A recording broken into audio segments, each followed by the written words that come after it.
Doomed to Repeat is a Delta Green actual play podcast with violent themes and adult language. Listener discretion is advised. Welcome to episode 9 of Doomed to Repeat.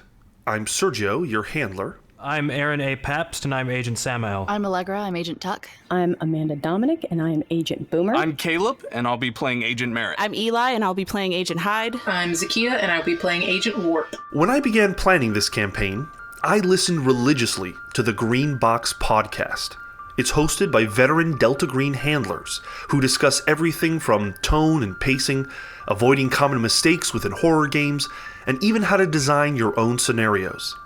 Every year they run shotgun scenario and microfiction contests, and I consider their subreddit and Discord pillars of the modern Delta Green community. Jake, one of the show's contributors, has gone out of his way to be kind to us during our release, and so we wanted to say thanks. If you love Delta Green as much as I do, you may have already heard of the Green Box, but if you haven't, and you're on the lookout for content on how to improve your games, then look no further. Thanks to Jake, the Green Box, and the entire Delta Green community. Updated parameters based on last entry's critiques. Number 1, change all proper nouns when you have the time and space to do so. Number 2, take advantage of your new gel pens. And number 3, transfer to the final draft journal within the week. Hello, journal. We just finished reading a case, and I've already taken ibuprofen for tonight's spinning session and set a reminder to purchase compression gloves as soon as possible. Today we learned how the program obtained the white crystal we found, what reverb is made of, and why it exists. The Keepers of the Faith and the Lord of Thought are in my sight. His more astute followers called themselves neophytes, and they were invincible. That kind of power in a single being.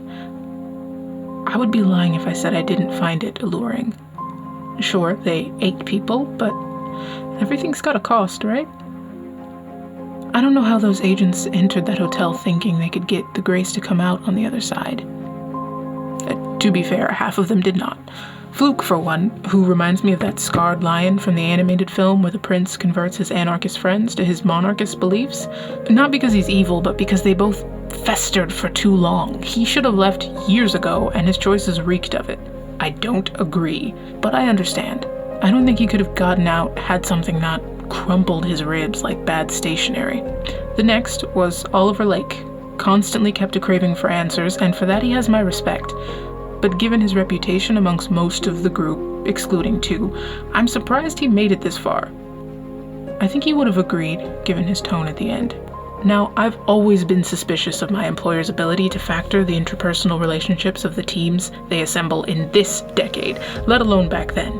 But him and his partner Rose, not subtle. She was probably the most cooperative, though, even when she jumped out a window. I acknowledge my bias in finding favor in the anthropologist of the group, but it still stands. I credit her with holding the friendlies together, as she's the only one of the 2 that Echo didn't punch. At times she was a better secret agent than...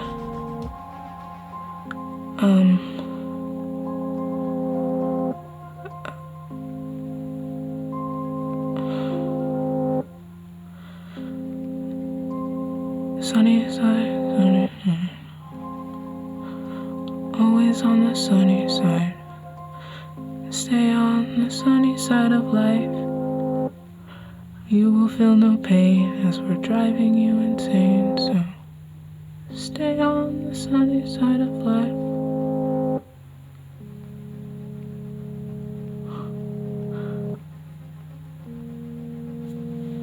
Which brings me to the half-agent Frog, who frequently hopped into moving traffic.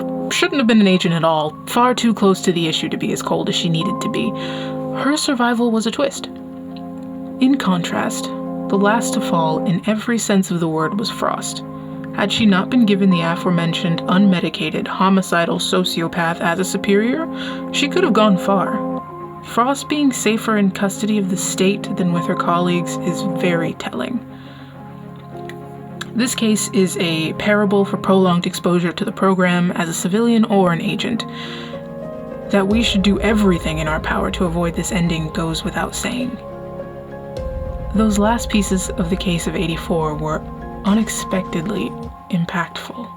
I had to step away. but I'm feeling much better now. Something's still not right. I've made an appointment with Dr. Byrne for the end of the week, just in case. Until tomorrow, GJ.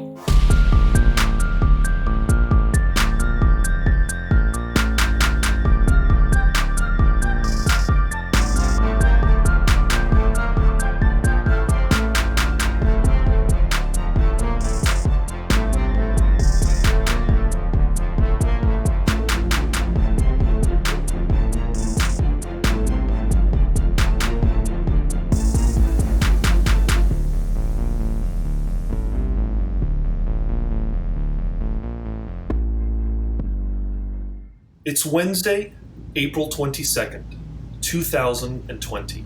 About 6 p.m. Agents of Operation Perennial, you've spent the past 40 or so hours poring over the Detroit case file. You've digitized the information up onto the server, and you find yourselves still soaking it in, still thinking about it. I need all of you to please roll a d4. Don't like that. Already. You can't just give us a break, Sergio. 3, 2, 4. Because you all worked together to pore over this case file, whatever you roll is how much sanity that you lose. That you lose? Ooh, God okay. damn it.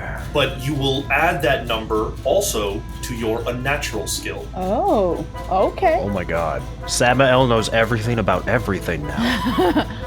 Two things stand out to you guys now that you have finished this case file. As you have poured over it, you realize it's not a single source, but a collection of evidence. There are personal writings from all of the F-Cell agents. There are journals collected in evidence bags, newspaper clippings, all of the audio transcripts of the wires that were used. And you realize that the case file was not thrown together in a single day, but compiled over the course of months and maybe even years after Devil's Night. There is one name that appears wherever there is a signature. The person signs every page with the signature Agent Nancy. Finally, there's one last thing that stands out to you. There's another name in the case file that you have also seen before. The file begins by stating that Agent Fluke's New York connection with all of this was named Agent Charlie. You all find yourselves having finished this, the sun is setting, and it's time to start talking about what any of this means. Before we started this, was there any opportunity to get sanity back? Oh. No, you have lost sanity, but you have also gained some points in the unnatural, so that is the trade-off. Okay, then Warp hits her breaking point. Oh, Shit. So, Warp, what does it look like when, after hours, you come to realize that this is real, and oh my god, literally something I read in a dissertation the night before is in this? I think she sort of gets locked in the action of reading. I don't think she's retaining any more information, but she sort of gets locked in it, and she's the kind of person that like has to mumble as she reads. But now that she's not reading anymore, she's mouthing the same like 8 things over and over again. Like it's just nonstop saying things like, greed is the worst sin of all, the unnatural is kinder than the natural, the people are always trying to frame him, intoxicants cause you to stray, lust after the opposite sex causes you to stray, illness is a sign that you've strayed. Whoa. It just keeps going over and over and over, and it stays at a constant volume. It doesn't get louder, but it looks like she's reading. She is not. After a couple minutes of that, Samael will place whatever he's reading down, take his glasses off and set it down along with it, and then he'll rush over to Warp and he'll just start snapping and trying to pull the file away and say, Warp, time for break, come on. Samael, if you have any skill in psychotherapy, I will allow you to make a roll. I have a very high psychotherapy, but I fail with an 83. Oh, fuck. Over the next 10, 15 minutes. You try everything you can, but you just cannot seem to reach her. Can I find her little spindle, her drop spindle, and can I try and just like really slowly press it into her palm and see if she'll just take it and put the yarn in the other hand and just try and give her something different to focus on? Do you have any skill in psychotherapy? I have just the base 10.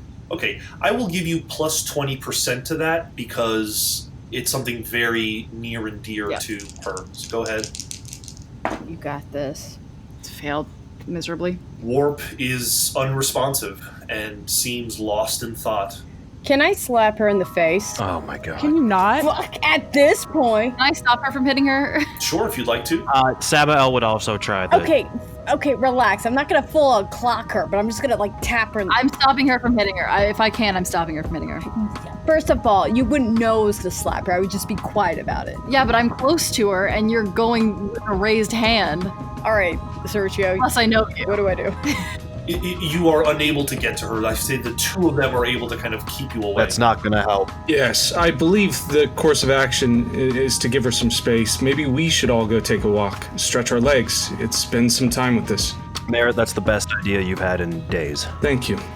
Question. Would we have known what's happened in the last couple, like, because you said it was 40 hours. Would we have been up to date with the rest of the outside world, like any kind of updates or anything like that?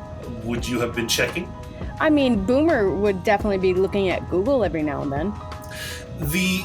When you say the outside world, what are you looking for in particular? More in particular, especially with what happened in the cabin, or if anybody's on alert to that because of what we did. You check the news every couple of hours, and there is eventually a press conference where the sheriff says that they found a burnt car outside of Lansing about an hour, and that they were looking into it possibly being a connection. And they gave the description of two Latin-looking women, along with probably a few other folks that were in the vehicle. But that's about it so far. At least that's about it, as much as they're telling the media. Then I am going to adamantly tell everybody we should probably turn this plane on and get the F out of here. I agree.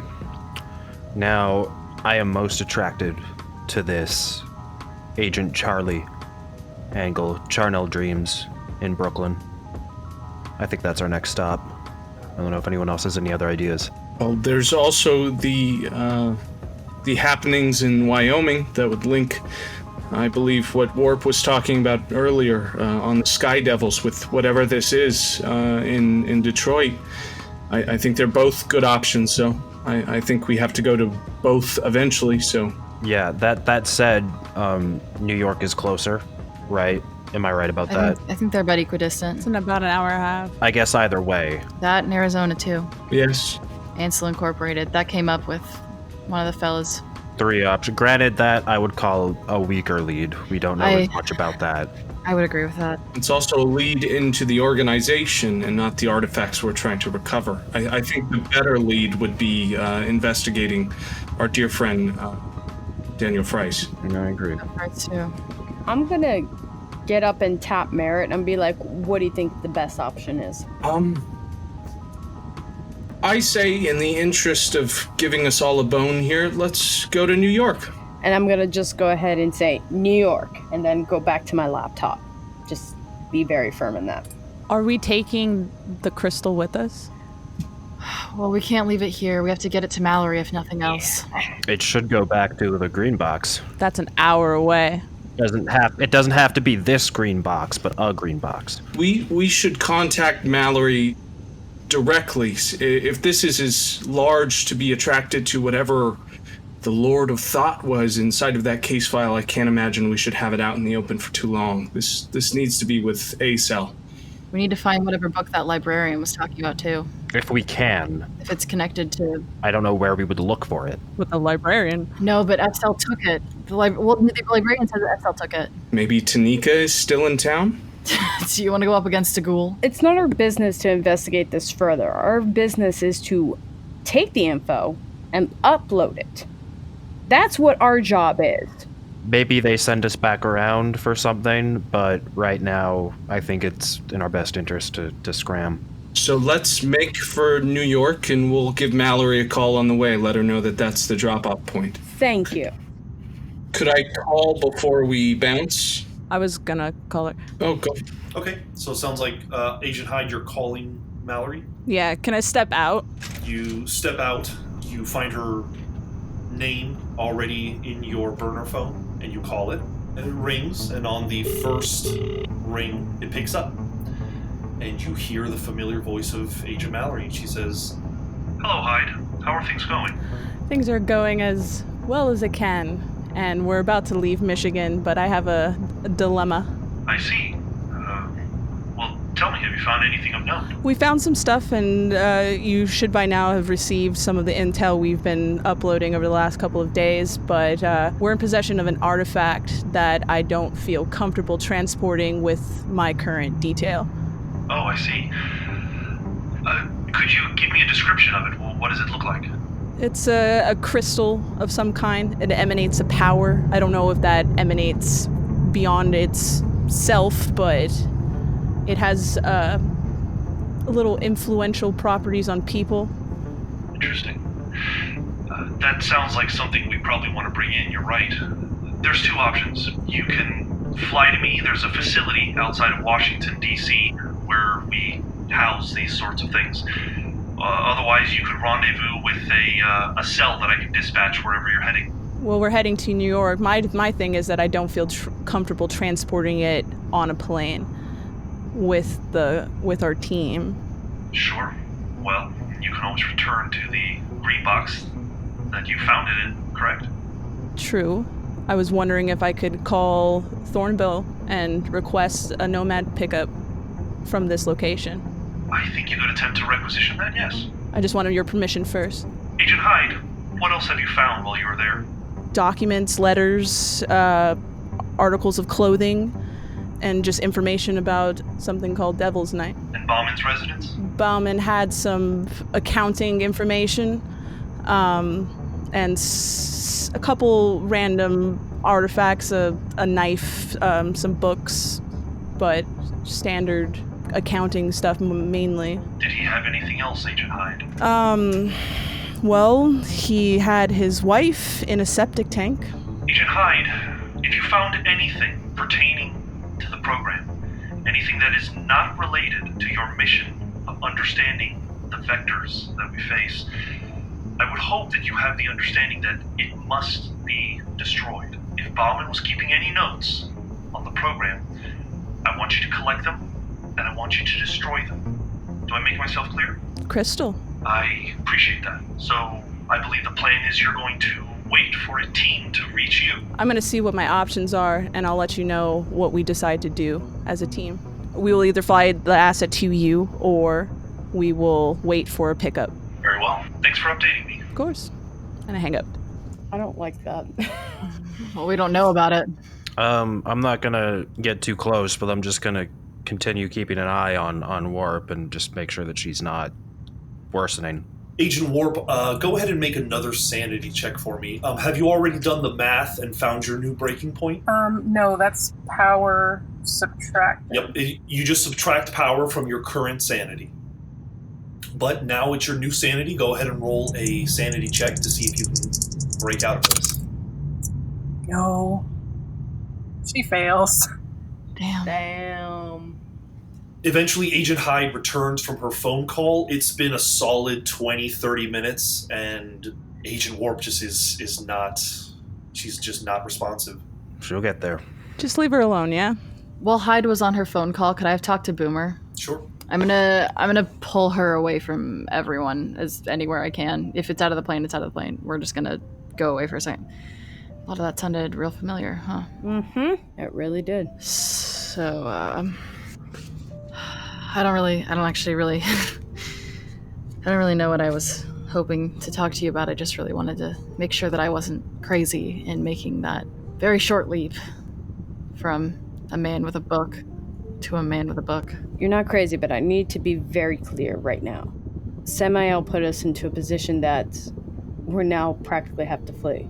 He's someone we need to watch, and frankly, he's someone that could definitely wreck this whole team apart. Do you understand that? No, I know. No, I need you to remember, I'm only here to I'm just a researcher. But he's literally a threat. The reason we're having to haul ass is because of him. Are you willing to protect everybody? Because you know what will happen if we don't continue with this one. I remember, Boomer.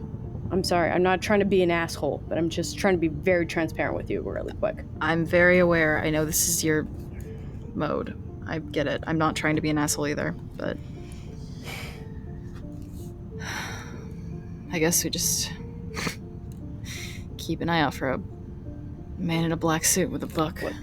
If he tells me something in confidence or anything that I feel like it will be detrimental, I promise I will keep you in the loop. I know. Okay. I'll keep you guys safe. Thank you.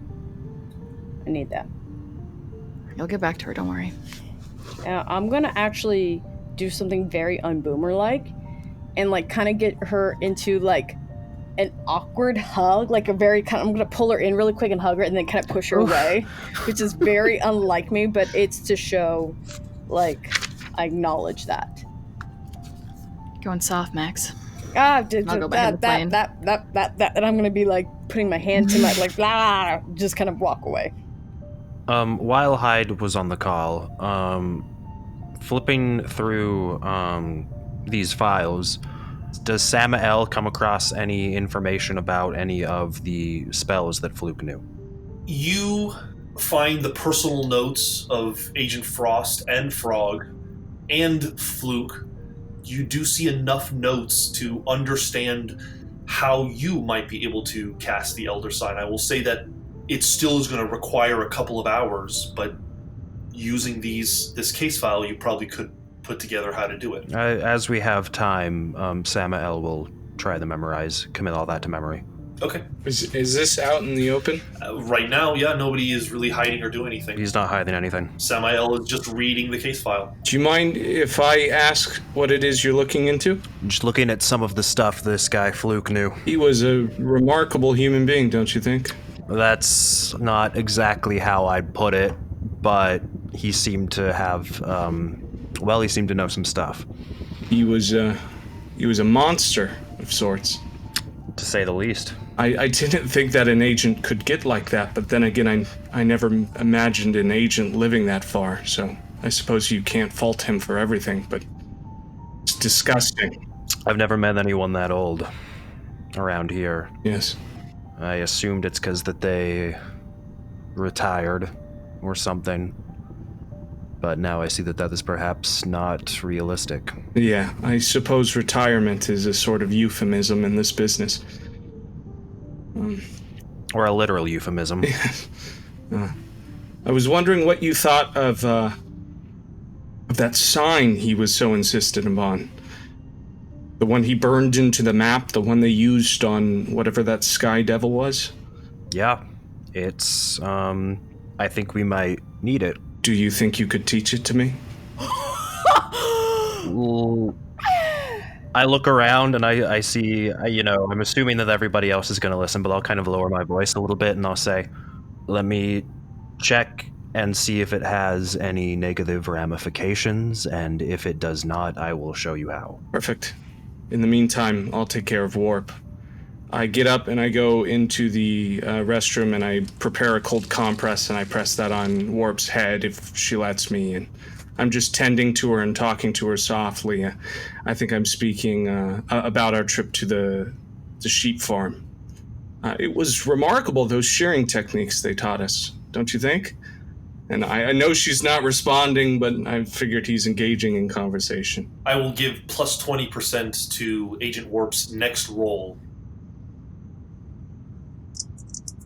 That's barely gonna do it. Yes! Barely gonna do it, but good, very good. There has always been a kind of kinship between the two of you, and sure enough, Agent Merritt is kind of able to snap you out of it. You're back. Yeah, what? I'm sorry, You don't have to apologize. Do you want to go take a walk? Should we leave this place? It's starting to feel a little claustrophobic, right? I want to leave. We don't we have time or something? There's something wrong. There's a reason why we can't just go? Yes, there's definitely a reason, I'll give you that, Warp, but it can wait. Okay. Yeah. And I think I'd invite her on like a 5-minute walkabout around the hangar while everyone's getting everything else situated. As we pass by them, I'll pat him on the shoulder and nod toward her and just kind of give him credit where it's due. I don't really know what I said. I mean, I know I was talking, but kind of just sort of faded out there. I definitely, it's something you'll have to bring up in therapy, but I think it had something to do with your attachment to faith, and so, we cling to those things when times are dark, when things are scary. I know I do. I cling to my rules when things like this happen. So you shouldn't feel ashamed or anything like that. Although I will say you have quite an understanding of your rules. Yeah, that's kind of hard to forget. It's a lot of time to practice, I guess. I know the feeling. If I'm passing by them, I'm just gonna give Warp a thumbs up from coming out of that. Like, good for you. I'm gonna give one back, sort of loosely. Agent Hyde, you haven't spoken up in a bit. What are you doing? I wanted to put in that requisition. Just give me an intelligence times 5 roll. And what I want to know ahead of time is, do you want them to meet you here, or do you want them to meet you wherever you're heading? I think to meet at a location. Okay, and what is that location? New York. Okay, we'll say that there is an airfield just outside of New York, as you probably would not be able to get JFK access, but there's something that you've already looked up, and you give them that. And did you succeed on your intelligence times 5 roll? Yes, I did. Okay, you get a hold of Dr. Thornville, and she sounds very intrigued, and she says, "Yeah, I think there's a team close by that we'll meet you there." Okay, good. And also, when I ever get a chance, I would like to talk about the fact that you recommended me for this whole shindig in the first place. But that will be for another time. I'm looking forward to hearing about it. Yeah, then I will meet you at that location, and I will pass off that asset to you. Sounds good. Hang up. Okay. We're going to New York, which I know doesn't have much in the way of sheep in the city, but where I grew up, you could probably find some farms there. I'm okay for a while, actually, but I appreciate that. Of course. If everything goes at least a little bit better than it just did, we won't have to stop for a while. Agent Merritt, can you make an alertness check for me? Sure can. Oh no! Sergio, what the fuck are you doing? I am under my 50 with a 48. As you are just making Agent Warp feel better, you see 2 soldiers that seem to be working on the base walking past you. And one of them is talking out loud, and you hear him say, "Hey, did you hear the sheriff wants to shut down the airport? He's coming here now to talk to the commander." And the other guy says, "There's no way he'll let him do it." And they walk past you. Yeah, I We gotta go. 2 looks at everyone outside, and I say, exfil, everyone in the plane, exfil. And I run to the plane. Yeah. All right, yeah, I'll jump in the plane. I will call to the call tower to request access to the runway to fly us to New York. So Agent Hyde, you pile on, everyone else piles on, you close the door. The engine, for the first time, fires up, and you can all hear it. And it begins moving out. Agent Hyde, you make your call into the tower. You tell them where you are heading. You do all the proper communications. Please make a bureaucracy roll. Oh, are they gonna give it to us? Please do it. Sheriff's not there yet. Sheriff's on the way. I succeeded. Yes! Yes! Yes. Barely, like a 28 out of 30. You passed. It happens to be the right time, and they kind of immediately let you onto the runway. No other planes are ready at that moment. but you put it into drive or whatever it is you do with the plane when you make it go. I push the throttle. As we're like getting ready for takeoff, I'm gonna text my wife really quick and just be like, still working on stuff. I love you. I love you. I'll tell you when we land. And because I see that she's being a good wife, I'm gonna text my fiance.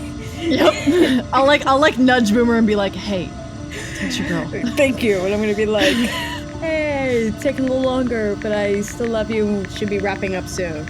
Smiley face gift.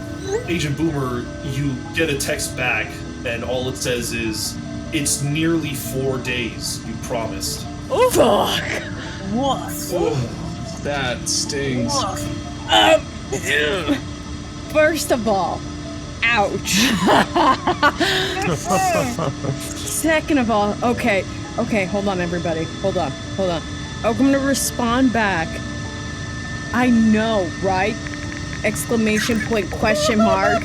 These assholes are really fucking shit up.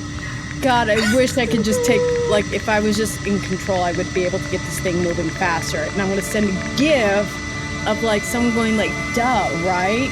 Hopefully that will throw it up.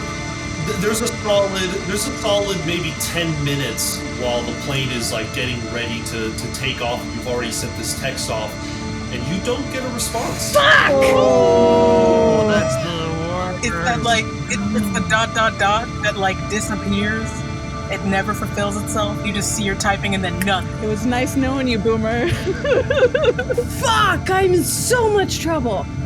Fuck! Does Rue text me back? Wait, does Rue text me back? Yes, she does. What the fuck? I love you. You're the best wife ever. Look, I've been talking to her all week. I've been like, hey babe, I miss you. And you Working. Sergio, I don't need this therapy right now. Jesus Christ. All right, so the plane takes off. It's about 8:30 when it takes off. It is evening. It's dark out. You can see the city lights twinkling below, and you can see some stars above you as you fly. You know that you have about a 2-hour flight. What are you doing in this time, guys? I think that I'm going to address the cabin, and hopefully Hyde can hear him too. He waits for one of those classic awkward silences that happen between us all the time, and then On a plane, he can't run away. Yep. You can't run away. And Merritt stands up like he's, about to get a formal address, and he says, I just wanted to say something to all of you regarding everything that's happened over the last few days. I just wanted to say that concerning this case, it was very clear where these people went wrong. Where they went wrong is they stopped trusting in each other and stopped trusting the expertise that was presented as a group.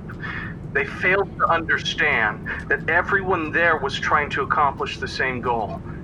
Now, some of them were trying to do something more than was asked of them, and that was wrong. But I want you all to understand that I recognize this, and I don't want you to think that I'm anything like him.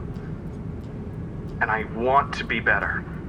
So I am going to continue to be better. And I hope that you all will trust me moving forward, as I trust you. I'm gonna nod towards Merritt. Like, I could see that he probably means that very well to, like, for everyone's safety. Like, I respect that. and then he sits himself down, he says, that's all. And he goes back to his notes. Tuggle just, well said, Merritt.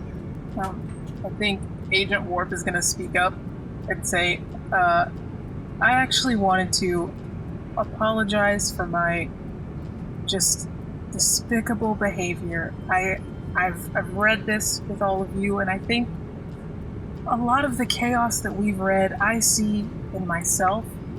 I was late when we first met.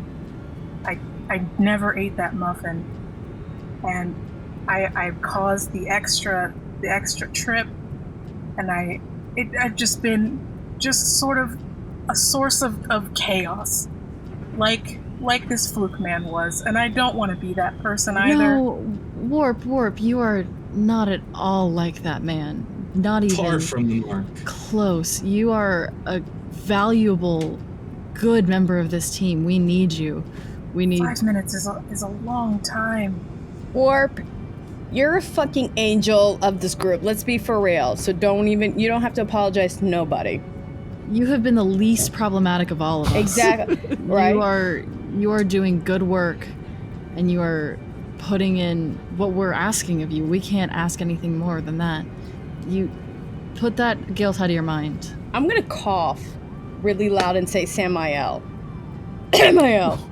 Oh. He has his face buried in like the table, and you can see he's tracing something with his finger, but he's concentrating really hard.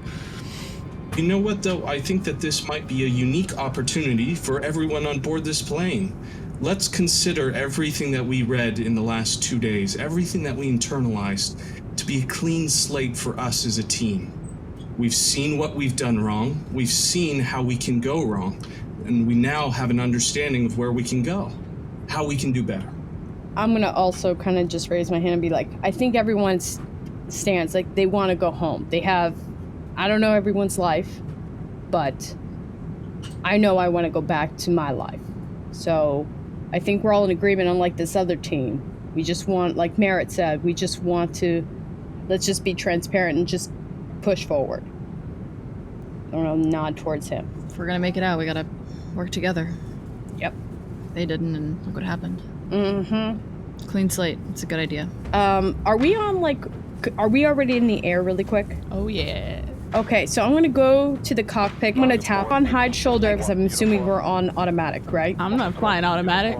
What are you trying to get across? I need, What do you want? we need to have a conversation with Samael real quick. Like, we just need to have a conversation with just Samael.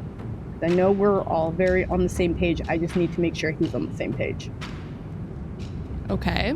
Okay. So you're gonna bring him in here? No, I need you really quick, because I'm assuming if we're on automatic, then the plane's just flying itself. I'm sorry, I don't know if you know about planes, but walking away from a plane while you're at the stick of it is not one of those things. I don't know if it's one of those planes that is automatic. I'm sorry, this is not my forte.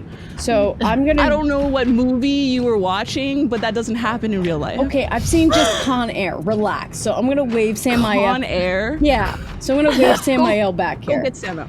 So I'll go ahead and I'll grab him if he'll walk with me really quick. I mean, if you're just he's not paying. He seems like he's completely unaware of what's going on in the room. Then he doesn't catch you motioning as he is buried in these notes. All right, then I'm gonna walk towards him and tap him on the shoulder. Yeah.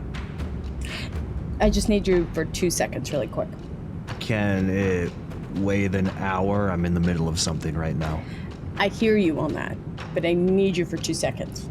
Because Hyde has something for you too. If you want to talk to me, I'll talk to you. Thank you. And I'm gonna have him escort to the pilot's cabin or whatever it's called. Okay, so I assume you want him to sit in the secondary chair? Mm-hmm. Am I getting a flight lesson? I'm gonna just motion him right into sit, so he can't really do much. And then I'm gonna do the most Hispanic thing of just grab him by the ear and kind of twist really quick. Oh, violence. And twist, and I'm gonna be like, I know you took some shit that you didn't need to take. Is that correct? And I'm gonna twist a little harder. Such a Puerto Rican move, my god. Damn fucking right it is. I'll say that she is able to grab your ear, Samael. If you want, you can try to bat her off. No, I'll let her. No, stop, you're turning him on. Damn it! I'm gonna twist him really, like that, twist him by the ear and be like, listen, this shit will not, I'm gonna really emphasize, not fucking happen again. And I'm gonna grab him by his cheek so he's definitely looking at me in the face, so he has no way to not look at me. Be like, do you fucking understand me? Can you chill for a fucking second? Like, I know you're like pissed off and shit like that, but if you make me slip, I'll back off. Because Hyde told me that I will back off, but I've still grabbed. I'll take a step back and let you beat me up if that's what you want. I'm not gonna beat you. I'm gonna just hold you in a very firm position. I'm gonna back off so you can be like, I can chill the fuck out, but I'm gonna move your face towards Hyde. Okay. I am looking at Hyde, but I'm not resisting her in any way. I'm certainly not going to apologize for doing my job. Again, I told you I don't want your apology, but if you put this team in danger again, it is my responsibility to handle it. Okay. I don't want you to learn a very hard lesson that some other people in this agency, in this program, learn. I'm just being upfront with you about it. I'm gonna move his face back towards me so he can see me and be like, I genuinely like you. Don't put me in this position again. And then I'm gonna let go. And then open the door so he can leave. I pat her on the shoulder, look her in the eyes, and say, I forgive you. I forgive you. Oh, that. And I will return to my chair and continue studying the Elder Sign. I'm gonna tap on Hyde's shoulders and I'm gonna go back to my seat. So I think there's a very unique individual that we can put at the top of our corkboard now. This is a serious conversation we can have about a group we've just come to know, and that's the Lord of Thought. And what was his constituent, his group? The Fate. Keeper of the Faith. Keeper of the Fate. It's the Fate. Any of you looked at this Fluke guy's notes? Is there something that mentions it in particular? Yes, Keepers of the Faith. They may or may not have an outpost in the exact place that we're heading to right now. I think it would be clear enough to understand that the Keepers of the Faith do have some connection to New York, but it seems that the Fate, spelled F-A-T-E, were who seem to be involved with the network or seem to be leading the network. So the Fate are the big guys, and then the Keepers of the Faith are the cult from New York. Yeah. The Keepers of the Faith has a presence in New York. In New York. Okay. I am not saying that we go chase down these people. I do not think that is a safe thing to do unless we have a solid reason to go down there. But maybe we can snoop around just a little bit. I agree. I also think that this Emmanuel's character, his ability to tell the future, to divine our existence, it's very important that we look into what he suggested, the charnel dreams. Emmanuel didn't see the future. That was Spider J. No, he did. Emmanuel in the record shop, he suggested that we check out the record, Charnel Dreams, right? Oh shit, you're so right. I forgot he did that. Fuck. Charnel Dreams is mentioned in the file. And and it's the club. A prominent item on the board. Yeah, Club Apocalypse.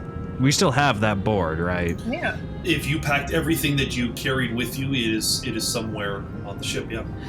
And this Agent Charlie as well, whoever the hell he is. Well, there's also Agent Nancy, correct? The one who did the cleaning and compiling on this. I'm wondering if that's Constance. I think that would be a reasonable conclusion.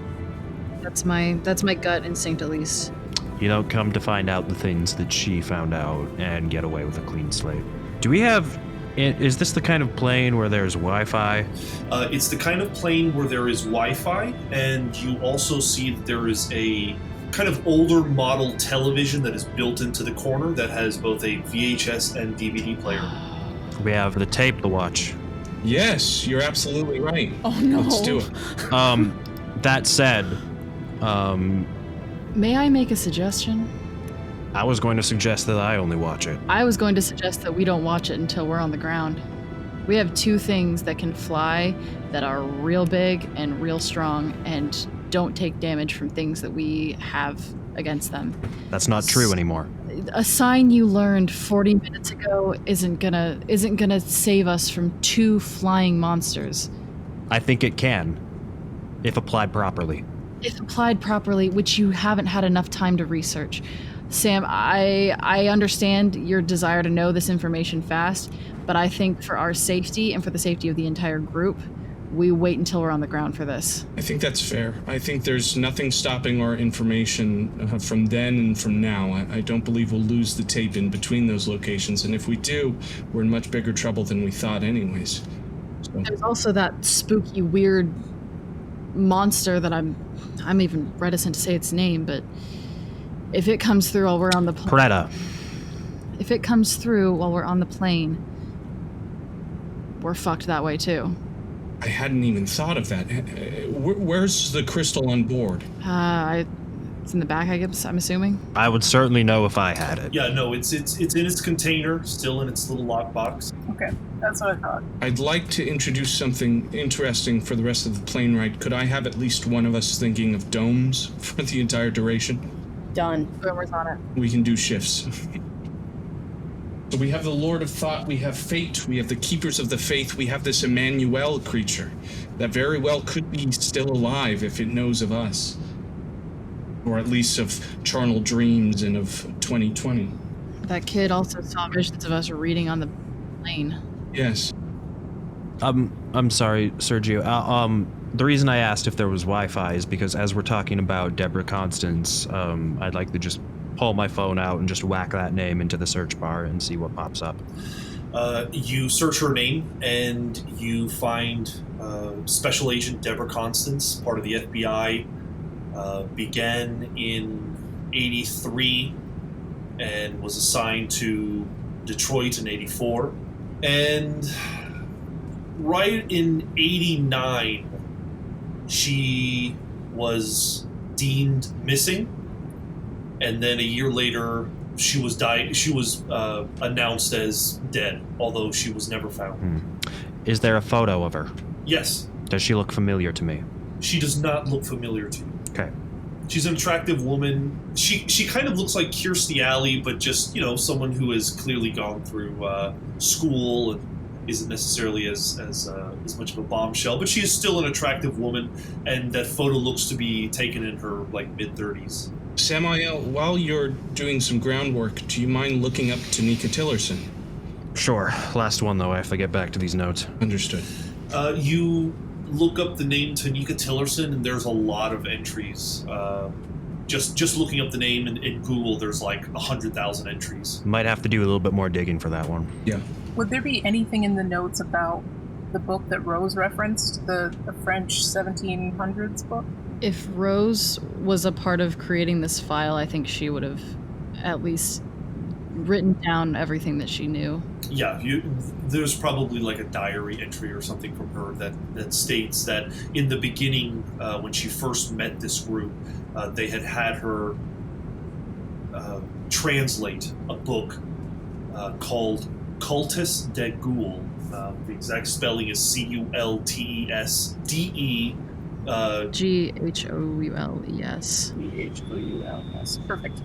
Okay, I think Warp's just going to spend some time researching that as much as she can. If that is all you're doing during the trip, I'll say that you find commentary on cultish texts, and there is mention of a book that seems to tell the story of a cult from France that would eat the dead, and they purported that they could expand their lifespans and their senses, and they talked about transforming into something they called a ghoul. But there is not much more detail about the book beyond that. It seems to come off more as a legend than anything. It's on a number of conspiracy sites and stuff like that. Perfect. Anything else? I did want to talk to Merritt about something. Sure, we'll say you can call him to the front. You got a second? Of course. Would you like the door open or closed? Close it. Okay. Am I allowed to sit in the passenger seat, or is that against code? As long as you don't touch anything, you're welcome to sit. I would never touch anything in a plane I don't understand. Okay. You're safe. I didn't get a chance to talk because I'm, flying and stuff like that. And I know you want a clean slate, but I need to ask you something because my concerns are beyond just a clean slate. Okay. When's the last time you used your firearm in an active scenario? The last time that I fired my service... Outside of this, in an active scenario, like you were sent off to do a job. Was in an FBI case. Sure.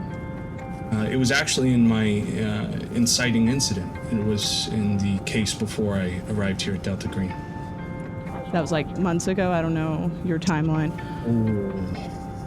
A year ago? When's the last time you killed somebody in an active scenario? 3 days ago. Your first time? Yes. And how are you? I've gone through the advice on diagnosing trauma in an active situation. It's not what I'm asking you. I'm asking you how you are. I'm trying to do the deep breathing, and I've been trying to do all of those things that they put on that piece of paper for you. You know, the things they teach you when they think they understand how to fix something at a very basic level. When things Again, like that's this not what happen. I'm asking you, Merritt. No, it's not working. But that's normal. And I'm holding it together. I promise. You had a panic attack like 2 days ago, 3 days ago. In response to the drug, yes. And to the stress. I think that could be expected of any agent that's gone through the last 5 days that I have. Yes. But I don't think it speaks to my character, and I do not think that this is reflective of anything. It's not your character merit that is the problem or would render the resolve. I've seen a lot of good people like you, go-getters, gung-ho for the job, break from one incident. Well then, Hyde, can I ask you something? Okay. Can you help keep me here? I can do my best. Okay. I have another question, if you're finished. Sure. How was the call with Mallory? What are our orders? Our orders is to continue and proceed. I was trying to figure out the best way to handle the crystal, and I got that situated. I see. Did she give any reflection on the past cases? Anything, an observance of how we've been doing, or a status report? No status report. It doesn't seem like she went through and reviewed the documents yet, but she's just trying to make sure that we got all of the documentation and it's properly disposed of. So we should finish documenting stuff and burn it, get rid of it once we get into New York, get the last bit of stuff down. Perfect. And she was, discussing the Delta Green related objections?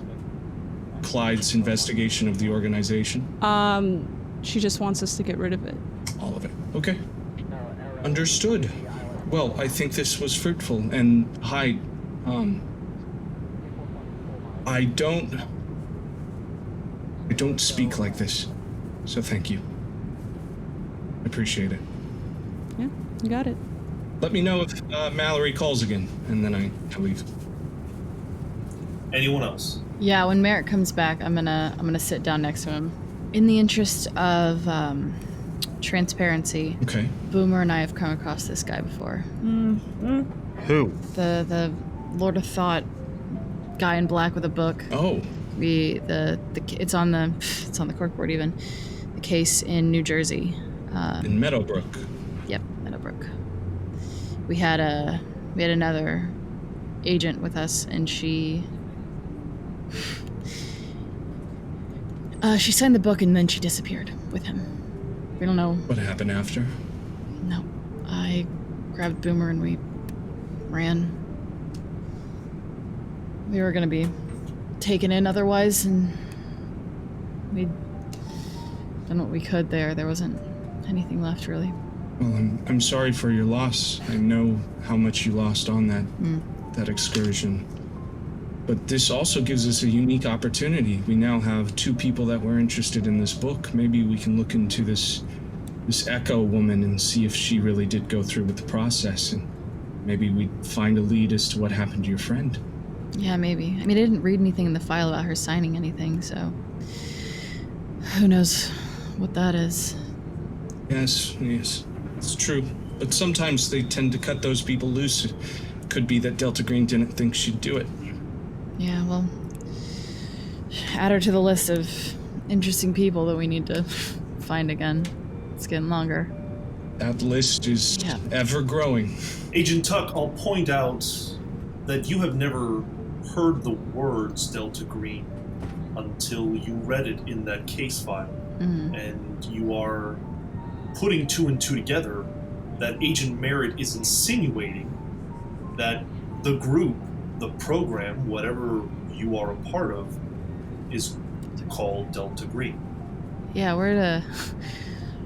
I guess it's not a big jump to guess that we're Delta Green because they called us, the ghoul lady called us Delta Green, but what the fuck does that mean?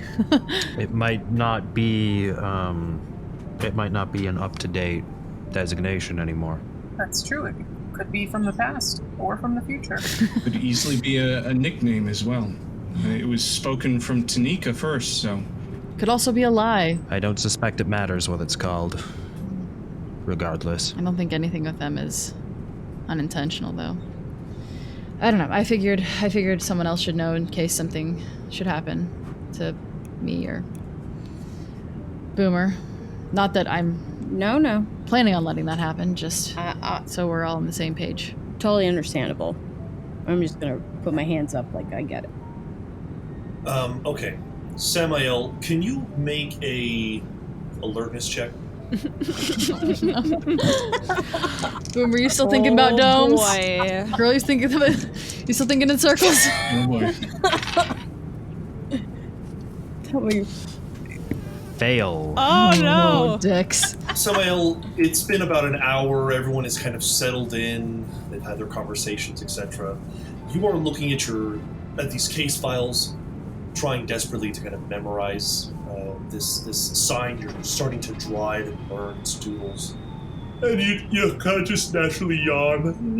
And you look out the window. You see the skyline slowly moving past you. And when you look to your left to acknowledge the other members of your team, there's nothing but a black void. The ship literally split in half, revealing emptiness. What? And you stare, and all of a sudden, there's a twinkle. And then another twinkle. And then more, and more. I'm thinking about a dome. No. Until you realize something is coming towards you. No.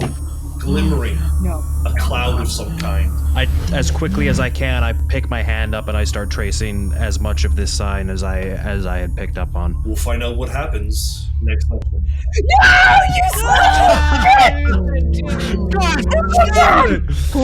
you Fuck you. I knew it was coming. I knew it was coming, and I'm still stressed about it. Wow.